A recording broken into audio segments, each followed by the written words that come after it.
Hello, artists, and welcome to Season 5 of the Acting for Your Life podcast. This is Catherine Ziegler. Thanks so much for tuning in. We're so pleased you could be here. As I said, we are into Season 5 of the Acting for Your Life podcast, and we're going into our 11th year of the Acting for Your Life program. We couldn't do it without you, and thank you for your excitement, your enthusiasm, for sharing the program, for taking the classes with us. We are pleased to announce our new unlimited live streaming training courses at the Acting for Your Life website, actingforyourlife.com. You want to go to actingforyourlife.com, check out the registration button, and find out all of the different programs that we offer, including those unlimited live streaming training courses that I mentioned, also our live workshop series, special events, and Acting for Your Life TV, AFYL TV on YouTube. Today's guest for Wise Words Wednesdays is comedian Steve Hofstetter, and you'll know Steve the minute you hear his voice. He was on The Late Late Show with Craig Ferguson. He was on ABC's Barbara Walters special. He's also been featured in E's True Hollywood Story. His fifth album, Pick Your Battles, reached #1 on the iTunes comedy charts, and he has great perspective on what it's like to be an artist in today's performing arts industry. He also has a very special program developed just for comedians who are trying to find balance in life and career. So without further ado, it is my pleasure to welcome Steve Hofstetter to the Acting for Your Life podcast. Hi, Steve. Welcome to Wise Words Wednesdays. Well, thank you. Thanks for the kind words. I'll try not to disappoint. Well, I want to thank you for being a guest on the podcast. I know you have a crazy busy schedule, but I'm wondering if you wouldn't mind sharing with our listeners how you began in the world of entertainment. At what age did you know you were a pretty funny guy and you wanted to make that your living? Those are two very different questions. So I began, I was always interested in entertainment. You know, I'm one of these guys that when I was 11 years old, my sister and I, put together with a little tape recorder, put together our own quote unquote radio show, which I still have a tape of, by the way. That's awesome. And yeah, just this sports radio show that we would do. And, we were big fans of WFAN in New York. And then when I was 13, a cute girl told me to join the improv group, and I had no spine, so I said, sure. And then she quit 2 weeks later, and I was already hooked. And kind of ever since then, I've been involved somehow. I was in plays. It's one of those things that, I remember as early as, third grade. Mm-hmm. There was always the school play. Sure. And I remember, reading for some small part because I didn't really know any better, and then they handed me the lead.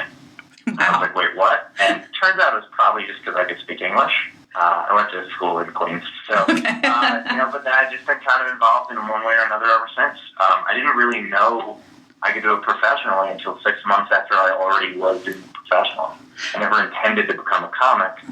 I always wanted to be a writer. You studied at Columbia, is that right? I did. And what was your major? I was an American history major with a writing minor. Okay. The problem with Columbia, I loved it there, but the problem with Columbia is that you major in a department, not a discipline, and so that's very frustrating because I wasn't even really an American history major. I was a history major with a concentration in American. There were 8 things you could choose from, which, they always talk about, we really want to make you guys well-rounded. I'm like, great, so teach us a little bit of everything, which really leads to nothing. Very, very frustrating. So I took as many writing classes as I could. So while you were at Columbia, you were a columnist as a student? I wrote very flippant columns for The Spectator, which was fun because The Spectator's history, and it still happens now, every now and then, it'll make a national news story because The Spectator's history is basically a whole bunch of 19-year-olds who have never been, outside of their front yard, just telling the world about foreign policy. And it's very, very frustrating. So my columns were just silly things. Mm-hmm. My columns were, I wrote about Saved by the Bell, and I wrote about drunken escapades on campus and just silly things. And it was fun. And it resonated with people because of that, because I was the only one who wasn't, just being like, this is what the president should do. And I'm like, 19, shut up.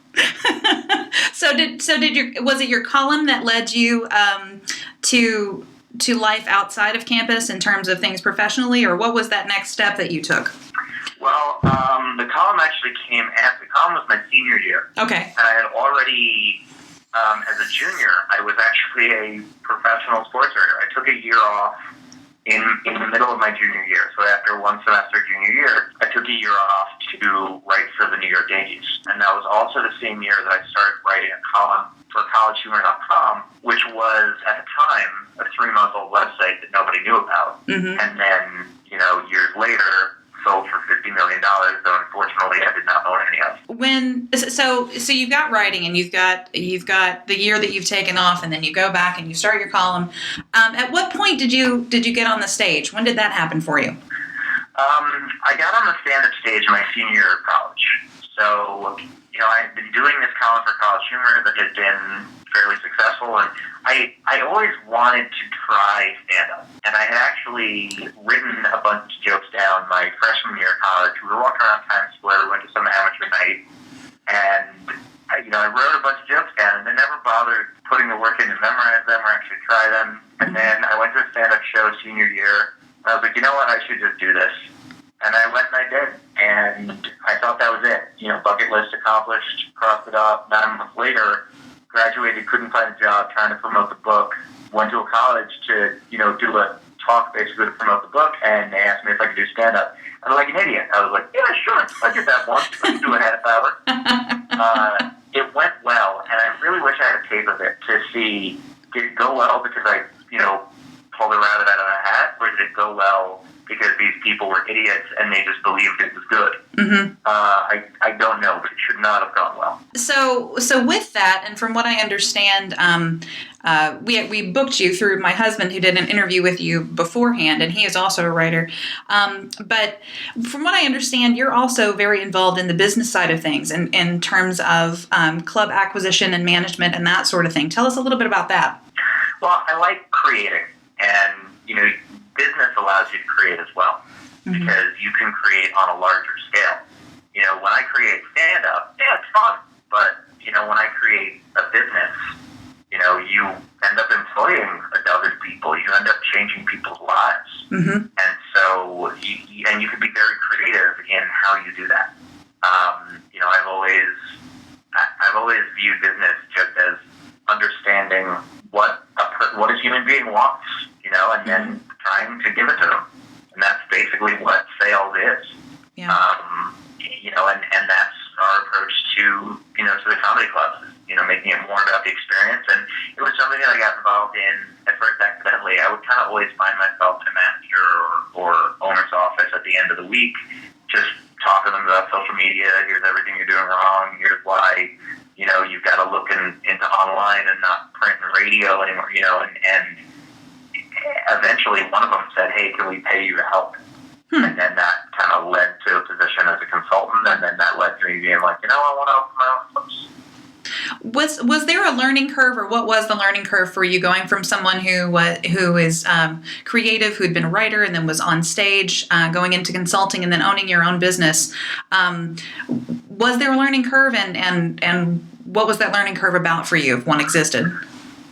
I have made more mistakes than most people have made decisions. There's a huge learning curve. Every time you do something new, there's a learning curve. And sometimes you guess right on the first try, and sometimes you guess horrifically wrong. But the important part is being willing to admit mistakes, being willing to learn from mistakes, and being willing to take ideas from anyone, no matter who they are. Mm-hmm. We don't need, we can take an idea from someone who works the door.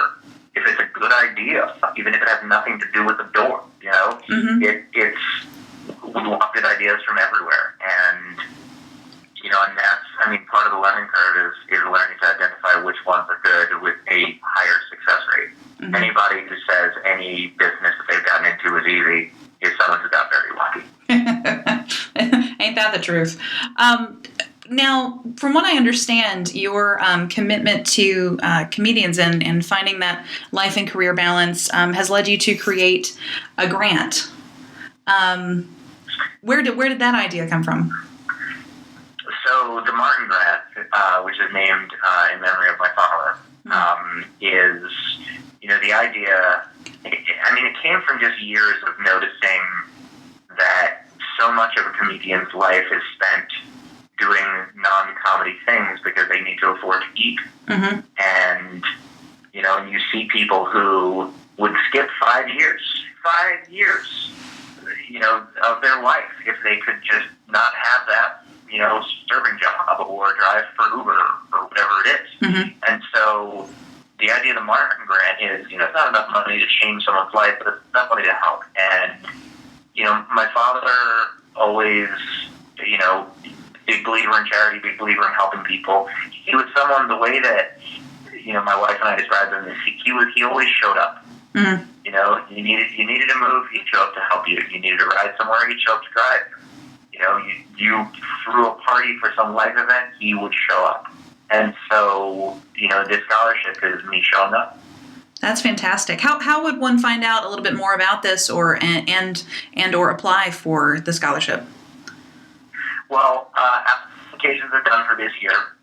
You can go to comedygrant.com to find out a little bit more. Okay. We take, donations in all forms, but one of the things that actually feels a lot of money behind it is we sell shirts with a little Reddit alien, the Snoo. Mm-hmm. And we, doing stand-up comedy. It's a neat shirt.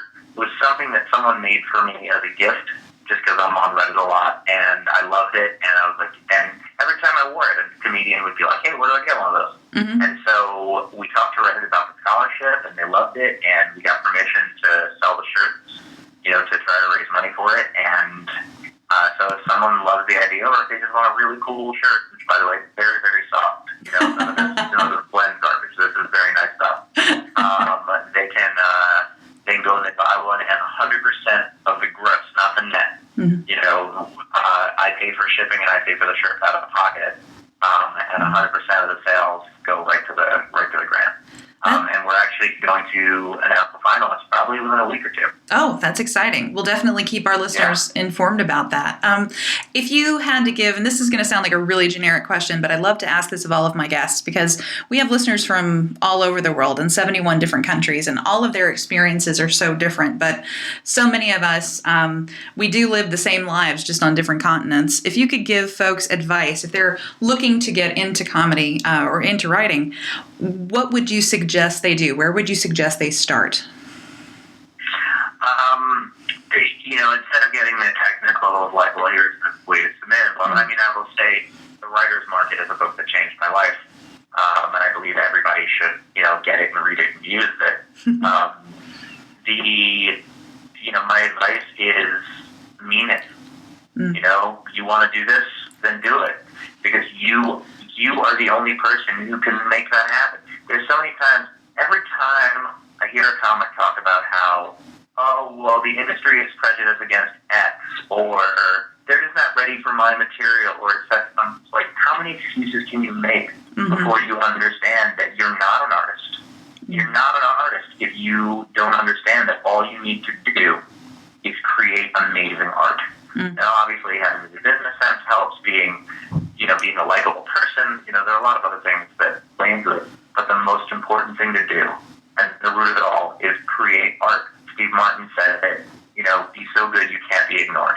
And, and Joan Rivers has a great quote about, just put your blinders on. And that's the way you succeed. Where can we find you next, Steve? Where will you be? Are you currently touring? Yeah, so I'm in Louisville this weekend. I've got a couple shows in Chicago and Indianapolis next week. I have a fun week. I'm actually throwing out 2 ceremonial first pitches, one for the Louisville Bats and one for the Milwaukee Brewers. Nice. So that's going to be a ton of fun. I get to do that every now and then, and I'm a big baseball fan. So that's great. That's like a little kid dream to do. Yeah. And then, I'll be bouncing around all over the place this year. And for people in LA, I have a standing gig every Wednesday night that I'm in town, at least, which is most of them. Every Wednesday I have a show at the Laugh Factory called Supply and Demand. It's one of the hottest shows in LA. Last night we had Pete Holmes, Nick Kroll, and Tom Papa all in one lineup. Fantastic. So, and if people want free tickets to it, the first 50 tickets are always free. That's the idea. You get in early before the demand rushes too much. You get the supplies. So if you go to comedysupply.com, you can pick up some free tickets and come out to one of the best clubs in the world and an amazing lineup. That's fantastic. Well, Steve, thank you so much for joining us here on the Acting for Your Life podcast. We really appreciate your time, and break a leg tonight. My pleasure. Thank you for having me. And thanks again to Steve Hofstetter for joining us here on Wise Words Wednesdays with the Acting for Your Life podcast. For more information on how to find Steve on his tour and the special programs that he's been talking about, you can go to our website, actingforyourlife.com. That's acting, the number 4yourlife.com. You can also find us on Facebook at Acting for Your Life and Twitter. Our Twitter handle is acting, the number 4yourlife. Thanks so much for tuning in, guys. Don't forget to go to the Acting for Your Life website and register for our new online training series and for our live workshops and special events. We look forward to working with you soon and helping you find balance in life and career. Now go out there and break some legs.